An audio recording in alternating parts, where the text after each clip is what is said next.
Worth it pa ba talaga ang Hong Kong Disneyland kung adult ka na? Let's break it down para malaman kung sulit or pang kids lang talaga siya. For the cost breakdown, number 1, tickets. Ang one-day adult ticket around 4,000 plus pesos kay Klook. Kay Agoda, minsan mas mababa, 3,000 plus pesos basta you use these discount codes, Klook GG for Klook and GG Agoda or Adulting Engineer naman for up to 10% off kay Agoda. For food, when it comes to food, may meal voucher add-ons din si Klook. Para mas tipid, we bought 2 meals ni Hobby, 1 shared for lunch and 1 shared sa dinner. Alam naman natin na mahal ang food sa Disneyland and good thing, malaki ang serving kaya pwede sharing. May kasama na din yang snack so you can choose from the popcorn or ice cream. So roughly, kung full day, budget is around 6,500 pesos to 7,000 pesos including na the 2 sets of food.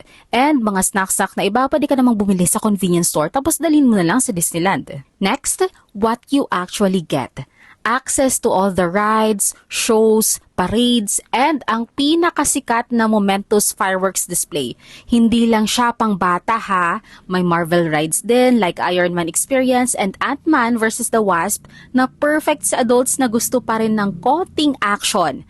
And syempre, classic rides like It's a Small World at Mystic World for the chill titas and kiddos vibe. Now for the pros, if you book your tickets via Klook or Agoda, it is cheaper, hassle-free. Pagdating doon, scan ka na lang diretso and make sure na mag-book kayo ng maaga kasi minsan nagva-vary din ang prices. Magical pa rin ang vibes kahit adult ka na. Ika nga, healed ang inner child mo kapag nasa Disneyland ka.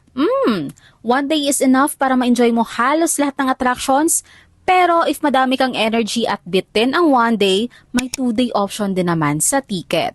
And for the cons, medyo pricey pag sinama mo na ang meals, souvenirs dahil food inside the park is expensive.